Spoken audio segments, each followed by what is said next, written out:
Hello and welcome back to Berserker, and I'm actually utilizing a particular strategy that someone mentioned in the comments, and I thought to myself, wow, if that actually works, I'm going to be blown away, and I want to show the rest of you if you don't know about it already. But basically, this comment from one of you detailed a certain way that you can gain more money without that much effort. So in other words, instead of obviously going around to every single town in the world and then selling these things individually, you know, as you go, you can just trade all of this stuff with your brother or with one of your clan members, and then they'll sell all of it, and then they'll give it to you over a certain period of time, over a few days, I guess.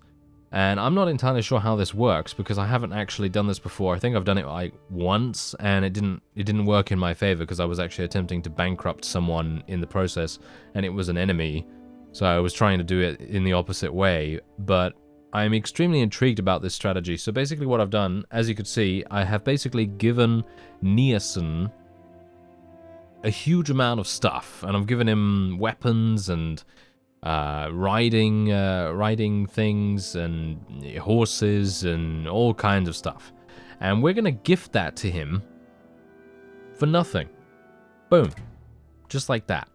And that's what we're going to do. Your relation is increased very, very slightly, as you could see right there.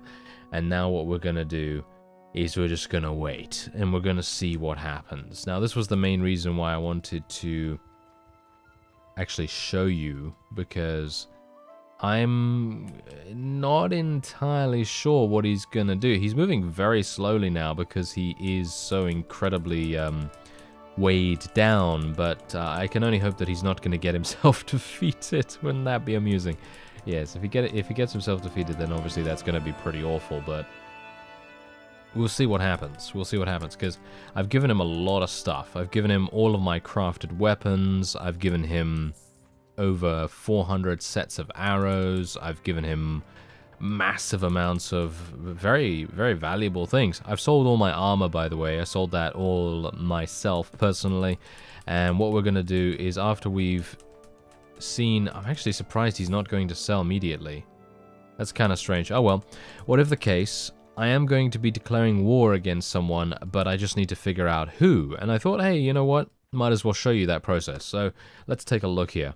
So we already know this is our combat strength. Look at our combat strength. It's just gone skyrocketing up. It was about 7,000 last time, and now it's 8,800, and it's just going to go even further up, no doubt. Anyway, Northern Empire is looking quite strong right now, so probably don't want to attack them. Southern Empire is looking the weakest. Azurai, we are now much stronger than the Azurai, and Vlandia is also fine. Sturgia is also fine. So yeah, there's a whole bunch of clans that we might want to steer clear of for the moment. And otherwise, well, we have no perks to spend either. So I guess the best thing that I can do is look on the map. All right. So let's look on the map and see exactly where we want to expand to. I'm just going to let the game run as I do this because we're not going to be attacked by anyone. So for me specifically, I personally feel like the Northern Empire is probably a pretty good bet here, or going for the Southern Empire. Because if we go for the Southern Empire, you can see here they have Cyronea, Melion Castle, Onira, Danustica, and Lavinia Castle, and that's pretty much it. So that's looking pretty good to me. And apart from that, I'm not seeing anything here that really sort of jumps out to me, because here's the thing though, the only reason why I wouldn't want to fight against the Southern Empire is because we've been fighting against some derivative form of the Empire for a very long period of time, and I'm not a big fan of that. Look at this. 42,000 gold. You see?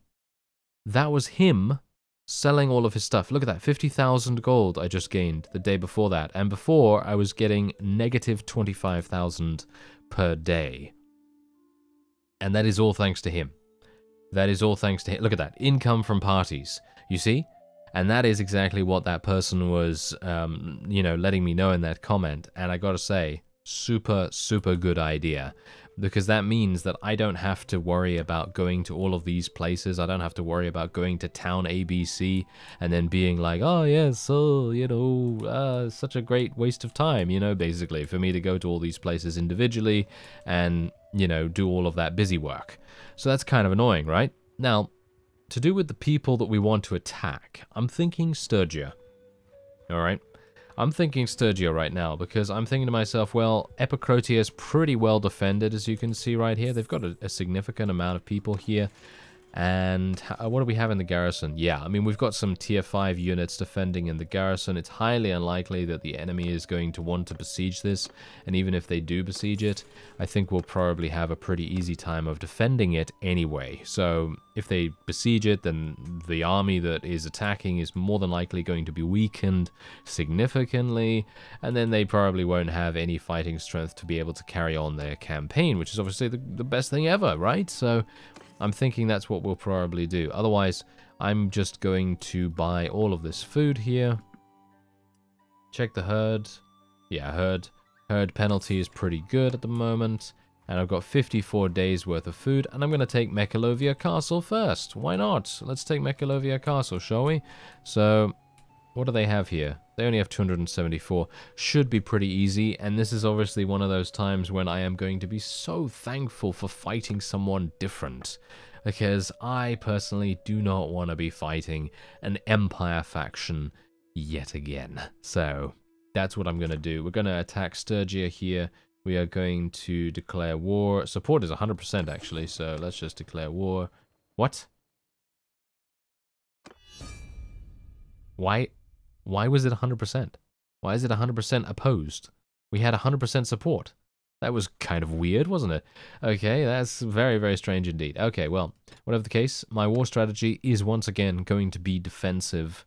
That is generally always going to be what I will select because I personally prefer my parties to stay out of the way and to maximize their survivability in every single respect. Oh, hello there, Vilder. He's not going to be able to make it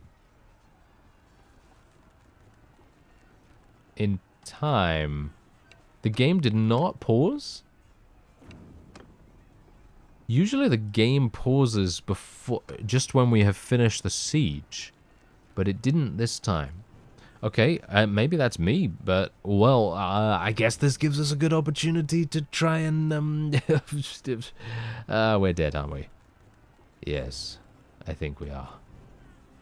Oh well, never mind. Let's give it a go, shall we? You reap what you sow, I guess, is the motto here. How wonderful. Oh well, this gives a good opportunity to check out my wonderful re-geared units that are using the same exact axe that I have in my hands at the moment. So it's going to be kind of interesting. It's going to be kind of interesting to see what happens. Now, I personally feel like I should be able to win here, but I don't have... You may think, oh, you know, you've got a pretty good army right now. And yeah, okay, sure, I kind of do. But unfortunately, most of my new units, I think I have about 270 very high tier units. And then the remainder, the last 50 or 60 or so that I recruited recently, they are very low tier. They're about tier 2, maybe tier 3. And that's pretty much it. So if we have to end up relying on those... we are going to regret that in a very, very quick second. So, yeah, we'll see what happens here. Just going to spread out my forces as you do. Oh, we don't have to deal with the... oh, that is so nice. We don't have to deal with the Empire's cavalry anymore, but now we have to deal with the Sturgians. Oh, yeah, that's lovely, isn't it? Oh, well, never mind. As you can see, my forces are doing a very good job in eliminating the enemy, at least with their thrown weapons. And that new 10% increased thrown weapon projectile speed is definitely going to come in handy. Let's tell them to charge in, actually. It seems like the enemy is just completely going crazy right here. They are just going to go straight in. I'm very surprised about that. I wouldn't have expected them to do that, but okay. If they want to do that, they are going to absolutely rue the day they decided to charge in. As you can quite clearly tell, they are already trying to retreat, which is never going to work in this way. my forces are just way too fast. That's the point. I've now also, remember, in the previous episode, switched around the stats of my noble units. I've switched them around quite a bit, and that has made them even better at using their thrown weapons, because beforehand their thrown weapon proficiency was really low and I didn't have a very good point distribution. But I've changed that now to make it just that much better in their accuracy, in their speed, in how proficient they are at using these things, and that, in my opinion, is showing right here. Although, do bear in mind that the Berserkers are always going to be very good, and they have the same exact skill levels as every other high-tier unit in the game, so do bear that in mind as well. They are on the same level. So if you did have same kind of units in your own army, so if you didn't have My Little Warband installed or anything like that, and you were, you know, playing with the Empire, or you were playing with Sturgians or something like that, then you would have a relatively similar experience if you had the same tier of units. But you've got to bear in mind, though, of course, that the point distribution and the armor and the weapons and all that stuff, that is all very much customized to my liking, so obviously I'm trying to make them as effective as possible. And most of the forces that the game gives you by default, they're maybe not going to be as min-maxed, not going to be as efficient as you would expect from a player-created troop tree. And that's the reason why My Little Warband, I think, is quite strong, because you are able to, as I say, basically design your very own murderous army of extreme efficiency, pretty much. They are so good at what they do. And you could see that quite clearly here. We are just absolutely massacring everything. We are moving very close, though, unfortunately, to the enemy's respawn zone, and I'm a little bit worried about that. That is something that I am a little bit wary of, because every single time I've done that in the past, it has always resulted in some kind of egregious loss of massive amounts of very good units, and I don't really want that to happen here. So I'm trying to take the lead here, mostly. Trying to take the lead, trying to do as much damage as possible so my own forces don't really have to take that much damage. I'm trying to distract the enemy archers as much as I possibly can as well. Oh, I thought that guy got knocked down, but apparently he was just killed, and that is perfectly fine. These Sturgian heroic line breakers, those guys, they mean business. So if I can eliminate those relatively simply, then I will try to do that as much as possible. They will destroy us quite fast. They are relatively good Berserker type units, and if my guys have to go up against them, then it's maybe going to end up being quite an even exchange of life. But look at the combat strength. What's going on with the combat strength? We're absolutely massacring them right now. This is fantastic. Wow, I would not have expected this in a million years, especially considering I was so incredibly, well, down in the dumps, basically, about getting attacked by this enormous army, and I thought to myself, wow, I'm gonna lose this, you know? I mean, you obviously heard that before we even came in here, but I think the enemy just made a huge error with their initial charge. That was the problem, but obviously, what are they supposed to do in that situation? Because, oh, look at how many of them were lost as well. 2 of them were actually killed on the battlefield. Crazy good. Wow. Okay, yeah, well, anyway, as I say, what are they supposed to do if, for example, let's say that you are them, or me being them? What would I do in the Sturgian situation there? Because what's happening is that I'm getting killed by thrown weapons because I'm standing in basically the most perfect, efficient range for the thrown weapons, which is the main reason why they were so incredibly effective at that point. So I suppose the best thing that I would do if I was in their situation is I would pull back. I would try to pull back as much as I possibly could to make it so that the enemy's thrown weapons were not that effective, and they would start to waste them, and they would start to throw them off into basically nothingness, because, you know, as we know, ranged weapons do have a maximum range, and they're not going to be able to continue, you know, being able to throw them at such a long distance with such ferocity. So I think that's probably what I'd do, and that's probably what they should have done, but obviously they decided not to, and that is definitely our advantage, which I'm very pleased about. But anyway, we're just going to take as much as we possibly can, and as you can see, I have a massive amount of troops that need level up, so they are going to be getting that wonderful experience as well. So let me see how much loot am I really going to be able to take? Look at the scroll bar. There we go.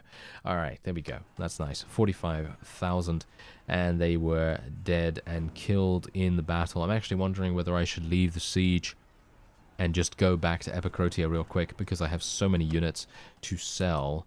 I'm moving at 1.0 speed, which is really bad. If another... Oh, there's Ragenvad. Hello there, sir. Do you really want to fight me? There's no way he wants to fight me, surely. 78,000, just going to do that real fast, and we have a bunch of units that we could potentially take here as well. And there's 72,000 in the garrison here. So I'm actually just... Or in the marketplace, shall we say. So I'm actually just going to sell all of this while I am at it. Just gain a little bit of extra cash here. And as I say, you can do that if you want to, where you can basically just trade all of this stuff away to one of your party members, like that comment told me, and then they'll go and sell it, and then you'll have a massive amount of cash as wages over the next few days, which is actually kind of amazing in itself. Anyway, let's take a look at my perks. Did I level up? No, I seem to always get an exclamation mark there now for some reason. Not entirely sure why that's happening. Okay. Is this guy serious? Did you see that? He literally decided to run away from me, and now he's in the castle itself. Look at him. Look at him being an absolute scoundrel. Okay, well, you know what? I'm just gonna go in. I'm just gonna go in here, and I'm gonna teach him a lesson, because he's being annoying. So let's see what we can do here. If there's another army that appears out of nowhere, we might have some issues, but I'm gonna leave if that's the case. Oh, hello there. Come on. Zuad? Zuad, go over there. Go over there. Kill them. Kill them. Ah, I don't know what she's doing. Oh, well, never mind. Okay. Yeah, for some reason, I'm getting exclamation marks all the time on my character sheet. And I don't know why that is. That shouldn't be happening, to be honest. Anyway, I'm at 66% HP. Is that enough for me to be able to survive this siege? I think it probably is, so let's do this. Yeah, I think that's easily enough. We have 228 HP, which is obviously massive, well, bonuses on top of bonuses, basically, you know, just all that percentage increase from the athletics skill. Athletics is really making a huge difference here. And you'd think it's the HP scaling mod, but no, it's actually the athletics skill that's giving me the most HP. And the athletics scaling mod... Not the athletic scaling mod, the HP scaling mod gives me 2% per level. And that's it. Just per level. So 2% of, what is it, 35? It's not that much. However, right here, the athletics skill, that's giving me a massive amount, especially considering most of the time I have actually taken some flat HP scaling as well. So, you know, from various other perks, that's definitely making a bit of a difference.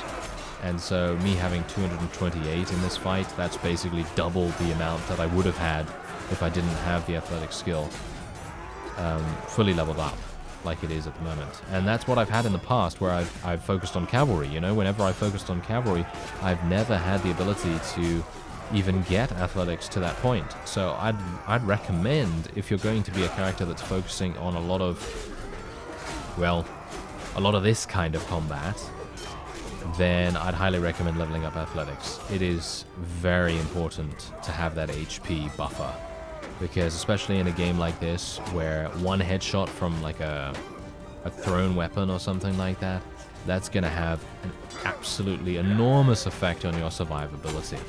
Anyway, let's tell my forces to charge in, actually, so that we can actually get them to come onto the battlements a little bit quicker.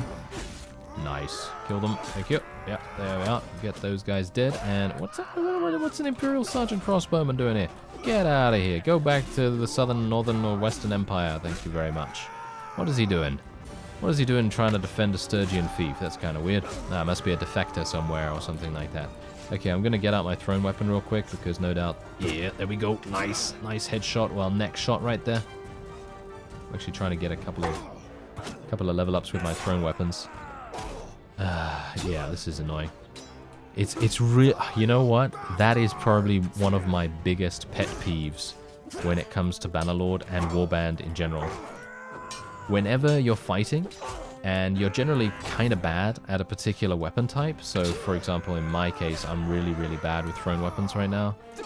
And an enemy that is so incredibly low level just manages to do massive damage to you because you are, you know, concentrating on using this really, you know, terrible, inefficient weapon. In my case, once again, thrown weapons. And they get you down so low just because of that. You know, that's one of the greatest annoyances that I've found so far in these kinds of games. And I mean, I guess that is to be expected in quite a few RPGs as well. You know, if you're trying to, for example, use a weapon that you're not used to or something like that, or your character doesn't have the skill in, then of course it's going to be a bit frustrating to lose a huge amount of HP against someone that is, by all intents and purposes, much, much low level. Way too low level for you to lose against. But because you're using such an inefficient weapon, they have the ability to do so. They have the chance, you know, they have the chance to eliminate you. Anyway, it seems like the enemy is going to escape here, unfortunately. Someone told me that I can auto-resolve those. Yeah, someone told me in the comments that I can auto-resolve those particular, the castle fight. Now, the only reason why I actually thought that I wouldn't do that is not because I didn't think I'd win from the auto-resolve or anything like that, but it's just because I'm worried about the walls. You see, I'm worried about the walls being taken into account when dealing with the defenders. Because I'm not entirely sure if it's going to, you know, take the regular siege calculations into effect when we do this. So let's try it out and see what happens. No, it doesn't. Okay, great. Good to know. Thank you very much for letting me know about that. I was very, very worried about it, to be honest. That's why I wasn't doing the auto-resolve. Anyway, there you go. And we do get to take Grand Prince Ragnvad prisoner. And he has 36 relation with us? I wonder why that is. That is kind of strange. Okay, well, we're going to be taking all of them prisoner. I'm not going to take all of these because we're going to move way too slowly. Otherwise, I'm going to lose a whole bunch of them. 36,000 HP. I mean, XP. Yeah, that's very, very good. Okay, so let's just take all of the stuff, as much stuff as we can possibly stuff into our bags. Can you imagine the hilarity that would be seen by all of our troops for Bruce to literally just be stuffing every single one of these pieces of armor and bows and hatchets and even horses into his backpack? Can you imagine the hilarious sight that would be? Yes. Anyway, I'm going to claim this fief for the moment. And we are then going to do a little bit of this. And generally, that's what I'm going to do going forward. I will be distributing my fiefs more fairly, shall we say, as time goes on.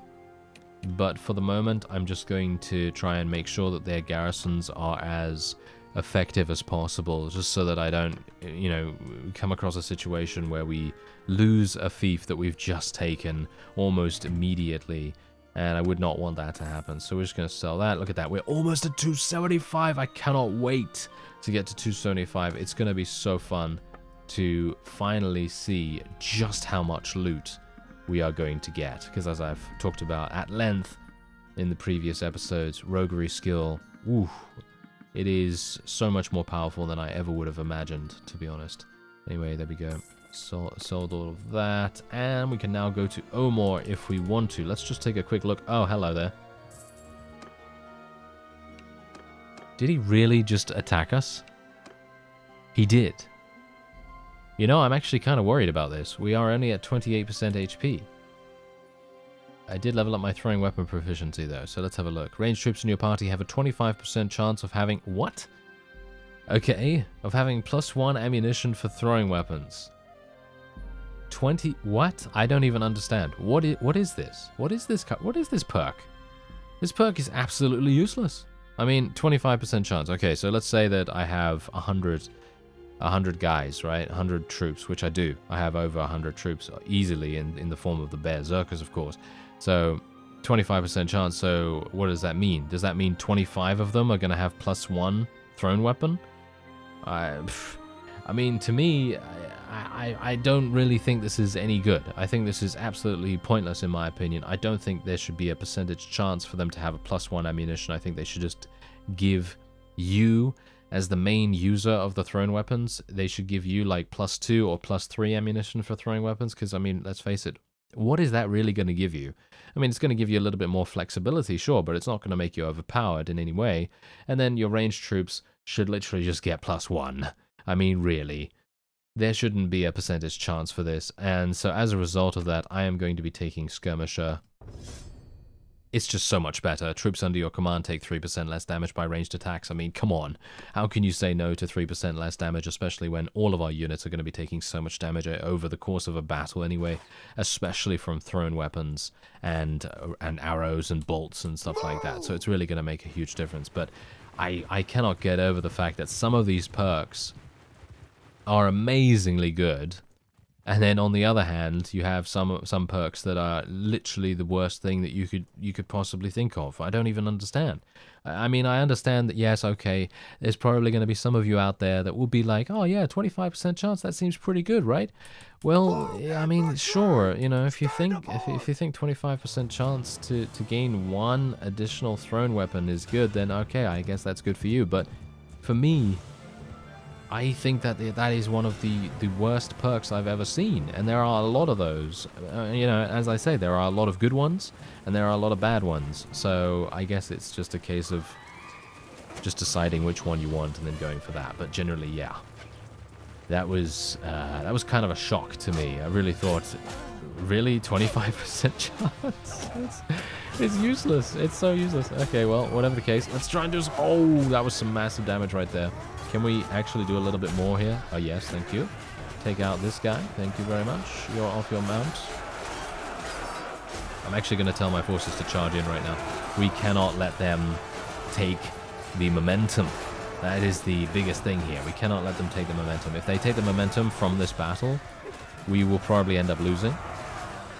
So I would much prefer if we would take it back from them. No. This is bad. Okay. Kill these guys. Yes. Can we? Yeah, there we go. Heavy spearman. Oh, I'm getting lanced and speared in the back and everything. This is obviously not good. I really need to make sure that my positioning is a little bit more aware of where I am on the battlefield. I cannot be picked off in a random spot. These guys are going to do a lot of damage if I let them.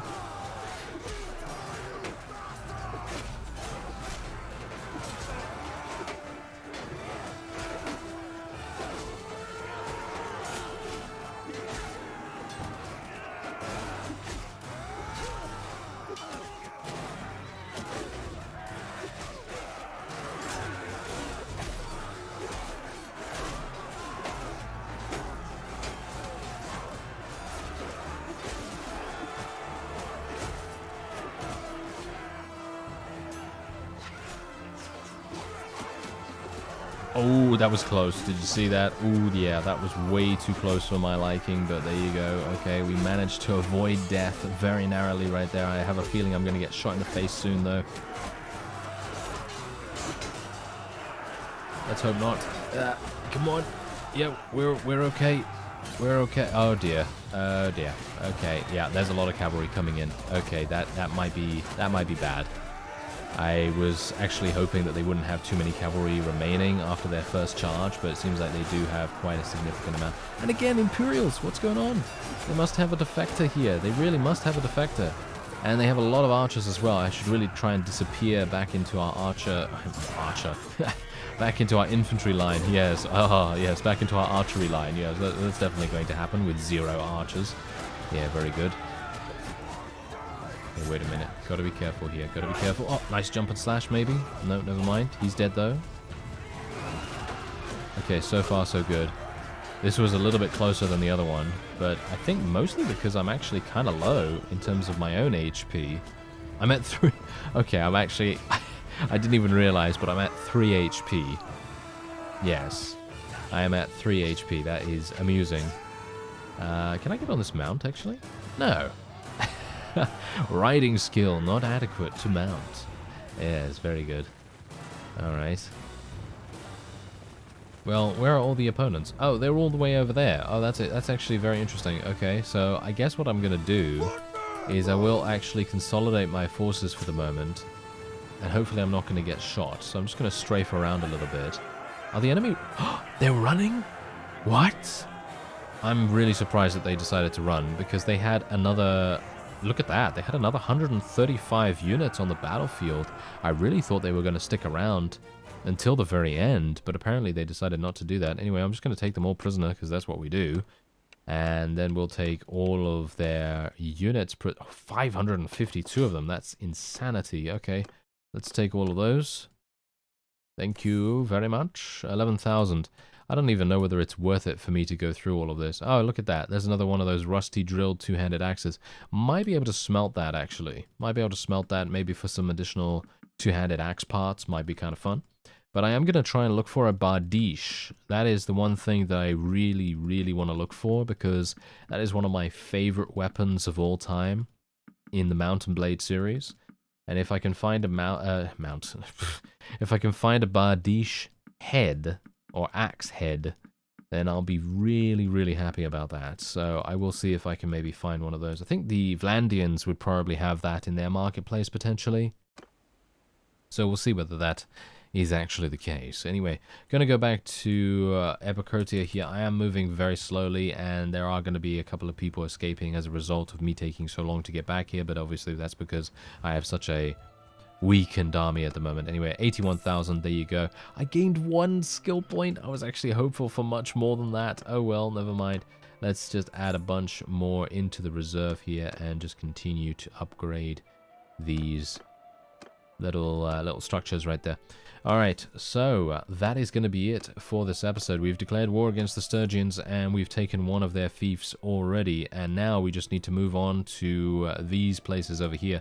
I'm actually going to try and take Omor first, because I feel like that is a pretty good focal point for us to spread out even further. I'm not entirely sure, though, whether to continue going north or to spread out to the northwest, because obviously they do have a castle here, which is in a bit of a weird position, and I'm not a big fan of going from Revel all the way over to the castle and then back and forth over and over again. That's going to be kind of awkward, but we'll see what happens. I thank you very much for watching, and I'll see you next time.